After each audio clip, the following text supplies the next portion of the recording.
आप लोगों ने वैसे करा? क्या पूरे साल भर आप लोगों ने वैसी मेहनत करने की कोशिश करी?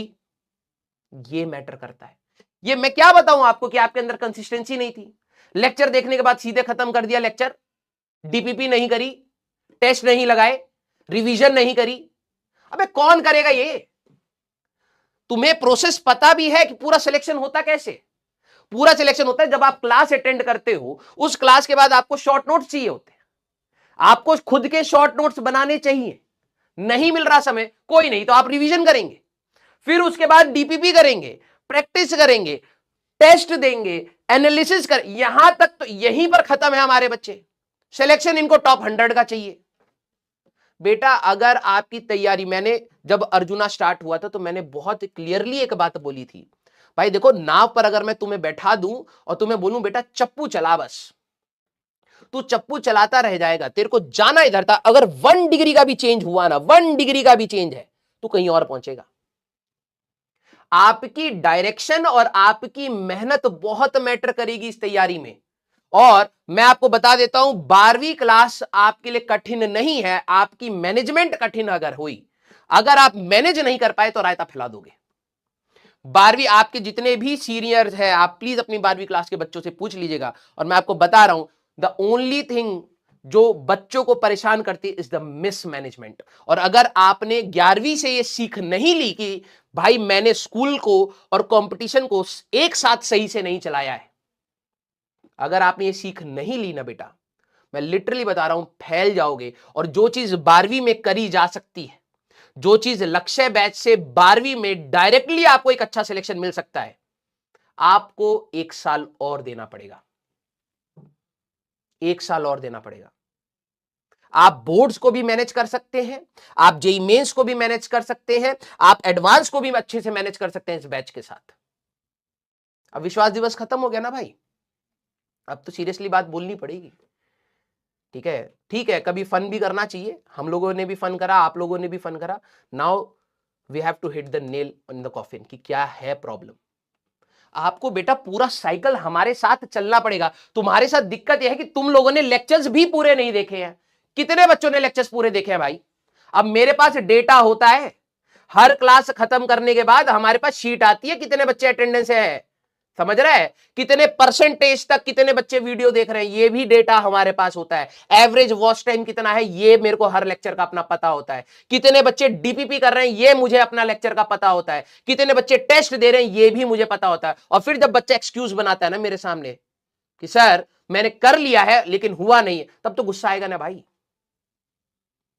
आप लोगों को लगता है सिर्फ लेक्चर देखने से सिलेक्शन होता है? बता भाई, कर देखो ना कितने सारे बच्चे हैं जिन्होंने तो लेक्चर भी पूरे नहीं देखे हैं। अब तू ये बता कि एक तैयारी में तुमसे हम लोग कुछ नया एक्सपेक्ट कर रहे हैं क्या? मेरी जगह अगर कोई और टीचर भी होता तेरे से क्या एक्सपेक्ट करेगा भाई? क्या एक्सपेक्ट करेगा बता? यही बोलेगा ना भाई मैंने तेरे को कुछ पढ़ाया है, कुछ 10 जगहों से देखा कि यार ये चीजें पढ़ानी इंपॉर्टेंट है, तेरे को पढ़ाया है, तेरे को 10 सवाल उन लेक्चर पर दे दिए, प्लीज ट्राई कर लेना क्लास के बाद, और अगर हो पाए तो अगली क्लास से पहले रिवाइज करके आ जाना। यार इतना तो एक्सपेक्ट करूंगा ना मैं अपने स्टूडेंट से, या नहीं करूंगा बता? ये 3 चीजें रेगुलर फॉर्म में करने के लिए तेरे को बोली थी, आंख बंद कर और चुपचाप, किसी को सुनने की जरूरत नहीं है, ये 3 चीजें हर दिन करते चले जा, और जिस हर 2 हफ्ते बाद जब तेरा टेस्ट हो तो चुपचाप टेस्ट दे दे बस। यार इतना तो तेरे से एक्सपेक्ट करा था ना हम लोगों ने, इतना तो तूने भी अपने से एक्सपेक्ट किया था भाई कि ये चीज तो ना इस बार मैं होने नहीं दूंगा। और मैं लिटरली बता रहा हूं एग्जाम से एक दिन पहले ना आपको हर चीज का गिल्ट होता है, हर चीज का गिल्ट होता है। दिल बनाना इस बात पर।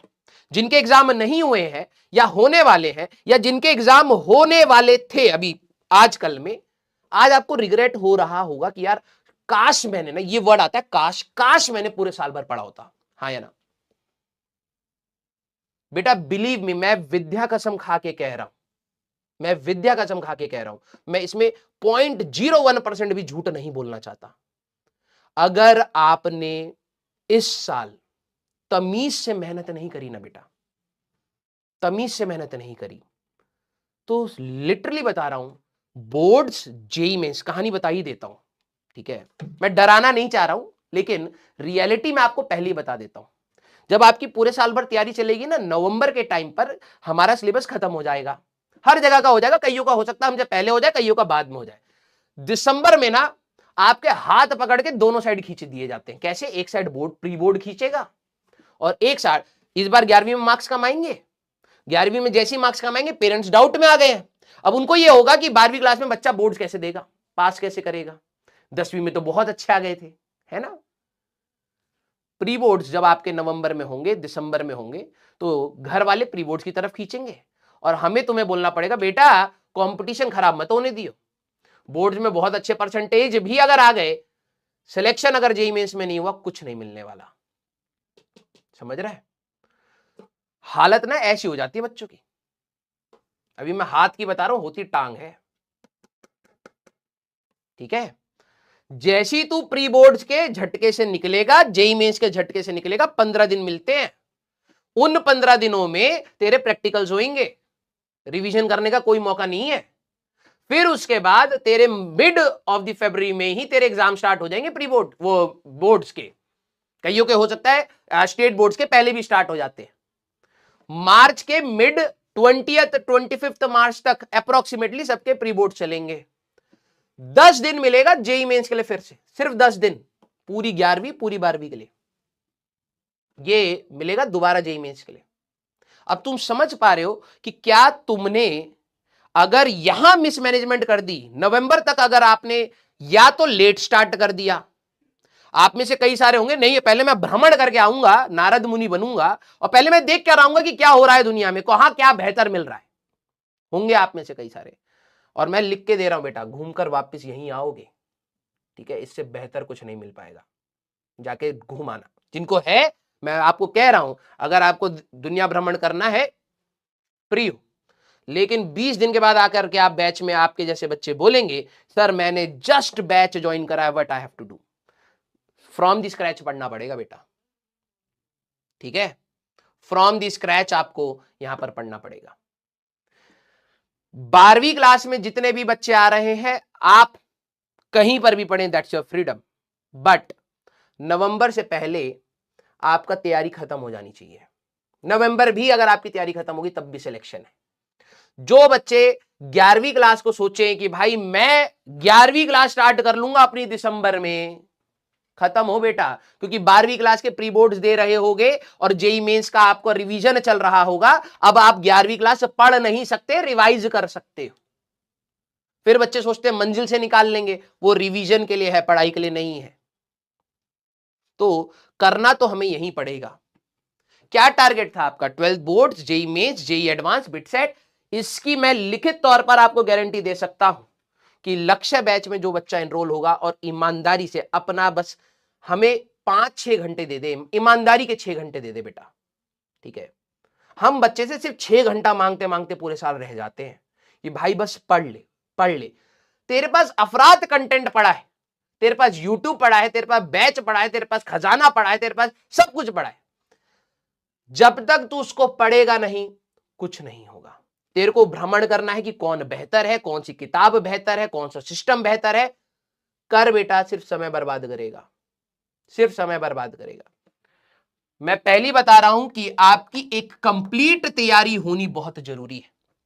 कई बच्चे आप में से ऐसे होंगे जो बोर्ड्स को निचली नजर से दिखता है, अरे बोर्ड्स का टीचर, बैठा दिया जाए ना, अभी 11वीं क्लास में तो स्कूल का ही लेवल पास नहीं कर पा रहा है, कंपटीशन तो दूर की बात है। और रियलिटी में थोड़ा सा जीना स्टार्ट कर दो बेटा, ठीक है, वरना जिस दिन गिरोगे ना बहुत बुरा गिरोगे। Boards, JEE mains, JEE advance, BITSAT एक साथ तैयारी कराई जा सकती है और करीब ही जा सकती है। ईमानदारी क्या आप लोग देने के लिए तैयार है? हाँ या ना? जब आपको बोला जाए कि बेटा कल ये करके आना है तो कल वो करके आना है, कोई इफ और बट नहीं। सर मेरी तबीयत खराब थी, मेरा ये था, मेरा वो था, अगर तुम एक्सक्यूजेस निकालोगे तो वो तुम्हारे रीजंस बनेंगे फेलियर के। कोई नहीं देखता भाई, ये रियलिटी है, कोई फेलियर्स की तरफ नहीं देखता। एट द लास्ट आपको ही उस स्ट्रगल को आगे कंटिन्यू करना पड़ता है, आपको ही जीना पड़ता है, ये तो क्लियर है। आपकी पूरी तैयारी में तबियत खराब होगी, आपकी पूरी तैयारी में आपके घर पे भी किसी की तबियत खराब हो सकती है, आपकी पूरी तैयारी में हो सकता है किसी दिन आपको बिल्कुल पढ़ाई करने का मन ना करे, हो सकता है किसी दिन आपको ऐसा लगे कि भाई आज तो मैं सब कुछ खत्म कर दूंगा, लेकिन आपको ऐसा नहीं करना है। आपको एक कांस्टेंट पिच मेंटेन करनी है। अगर आप 7 घंटा स्टार्टिंग से पढ़ते आए तो 7 घंटा कॉन्टिन्यूस पढ़ना है। उस दिन भी पढ़ना है जिस दिन पढ़ने का मन ना करे, उस दिन भी पढ़ना है जिस दिन तबियत खराब हो, और उस दिन भी पढ़ना है जिस दिन आप सबसे ज्यादा खुश हो या फिर सबसे ज्यादा पढ़ने का मन कर रहा है। एक कांस्टेंट पिच आपको मेंटेन करके चलनी है। एंड मैं आपको लिखित तौर पे दे रहा हूं कि बेटा कि जो हम लोग पढ़ाएंगे इसमें आप किसी भी चीज पर हाथ रख लीजिए, जो आपका इंडिविजुअल गोल होगा वो पूरा हो सकता है और किया जाएगा। बस आपका पूरा कमिटमेंट चाहिए। सोल्यूशन क्या है? सोल्यूशन यही है। सोल्यूशन आप एक बार पढ़ने पर आ जाओ। आप एक बार थोड़ा सा ये कह अपने आप को संभालने के लिए, अपने आप को कंट्रोल करने के लिए बस तैयार हो जाओ कि यार मैं सर तैयार हूं, आप जो बोलोगे वो करने के लिए। बस हो जाएगा, बिलीव मी हो जाएगा। तुम्हें क्या लगता है कि टॉपर्स जो हर साल हम लोग निकालते हैं, ठीक है, वो कुछ नया कर रहे होते हैं क्या? नहीं, कुछ नया नहीं कर रहे होते। वो बहुत बेसिक चीज को बहुत अच्छे से कर रहे होते हैं। That's the only difference. और जब तक आपको ये रियलाइज होता है ना, तब तक लेट हो जाता है। आपको दूसरे को देख करके हवा में नहीं उड़ना है कि भाई उसने ये कर लिया, इसने ये कर लिया। तैयारी तेरी इंडिविजुअल है। तू अपने को हर दिन पिछले वाले अपने वाले जो तेरी पोजीशन थी उससे बेहतर अगर तू करता चला जाएगा, तेरा सिलेक्शन होगा। क्लियर? 11th का क्या करें? देखो, पूछा है तो फिर एक सॉल्यूशन मांग, अगर तुम मांग रहे हो तो क्या तुम ट्रस्ट करोगे मेरी बातों को? तो मैं बताऊं, क्योंकि अगर तेरे को 2 दिन के बाद कोई घूमते फिरते बहुत सारे लोग हैं डाउट में डाल देंगे तो मैं अपने 2 मिनट बर्बाद कर दूंगा, फिर वही हो जाएगा। मानोगे मेरी बात?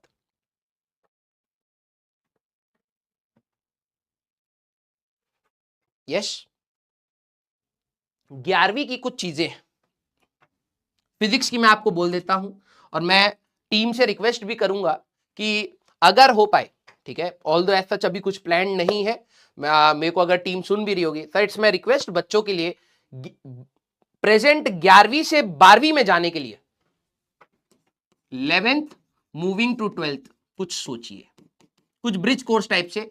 फिजिक्स का मैं आपको बता देता हूं, आप वेक्टर्स और इसको पढ़ने में मुश्किल से 10 दिन लगेंगे। इसके बाहर इसको पढ़ के आ जाना, 12वीं तुम्हारी मक्खन हो जाएगी और 11वीं धीरे धीरे धीरे धीरे हम लोग आपको हेल्प करेंगे। पूरे लक्ष्य बैच में पूरी 11वीं पढ़ाई जाती है दोबारा, लेकिन ऑब्वियस सी बात है उतना समय तो तेरे पास भी नहीं है और ना मेरे पास है, तो स्पीड के साथ रहेगा। तो मैं आपको पहली बता रहा हूं, जिनको ये लग रहा हो कि सर लक्ष्य बैच में 11th कैसे होगा, तो कंप्लीट 11th की रिवीजन होती है, कंप्लीट 11th रिवीजन। बेसिकली अगर तू बोलना चाहे तो तेरे को एक क्रैश कोर्स फ्री में मिल रहा है इसके साथ। लेकिन हां, उसके अंदर स्पीड होएगी, क्योंकि हमें अप्रोक्सीमेटली, मैं सही बताऊं, 35 डेज मिलते हैं। 35 डेज में पूरा कराया जाता है, लेकिन उससे पहले हमारी प्रिपरेशन होनी चाहिए। पूरे साल भर हम आपको टारगेट्स देंगे, हम आपको रिवाइज कराने में मदद करेंगे 11th क्लास की चीजों को, लेकिन 11th की वजह से 12वीं ना खराब हो उसके लिए मैं आपको बता देता हूं, आपको वेक्टर्स करना है। डिफरेंशिएशन आप पूरा अच्छे से एक बार रिवाइज करके आएंगे, डिफरेंशिएशन एंड इंटीग्रेशन, ठीक है। आप अपना काइनेमेटिक्स की इक्वेशन रिवाइज करेंगे, काइनेमेटिक्स इक्वेशन आप लोग रिवाइज कर लीजिएगा। फ्री बॉडी डायग्राम बनाना आप लोग एक बार देख लीजिएगा। फिर उसके बाद वर्क एनर्जी थ्योरम होती क्या है, बस इतना सा पढ़ के आ जाना, बहुत हो जाएगा भाई, उसके बाद हम लोग संभाल लेंगे। होता क्या है कि total work done is equal to change in kinetic energy, work done gravity कैसे लिखते हैं, वर्क डन स्प्रिंग कैसे लिखते हैं, वर्क डन बाय नॉर्मल क्या है, ये सारी चीजें आप एक बार करना ना। List of COM, list of centre of mass end moment of inertia, gravitation complete कर लीजिए। सिर्फ ये चैप्टर अगर आप पढ़ के आ गए बेटा, मैं आपसे लिखित तौर पर मैं आपको देने के लिए तैयार हूं, आपकी 12वीं में हल्की सी भी ना कॉमा तक नहीं लगने दूंगा, पूरी एक स्टेटमेंट में करते हुए जाएंगे। ग्रेविटेशन आप लोग निपटा लीजिए, फिर वहां पर आपको फ्लूइड्स की ज्यादा जरूरत पड़ेगी नहीं, थर्मो की भी ज्यादा जरूरत पड़ेगी नहीं। SHM, finding time period in SHM, finding time period in SHM, बस इतना कर लीजिए। मैं बता रहा हूं, हल्का सा भी आपको खरोच नहीं आने देंगे, हल्की सी भी खरोच तक नहीं आएगी आपको 12वीं में। लेकिन यस, कुछ चीजें 11वीं की ऑब्वियस सी बात है कि सर मेरा ना कॉन्फिडेंस डाउन हो जाता है जब मैं सोचता हूं कि मेरे को 12वीं की तैयारी करनी है, लेकिन मेरे से 11वीं में सर हो गई हैं गलतियां। तो भाई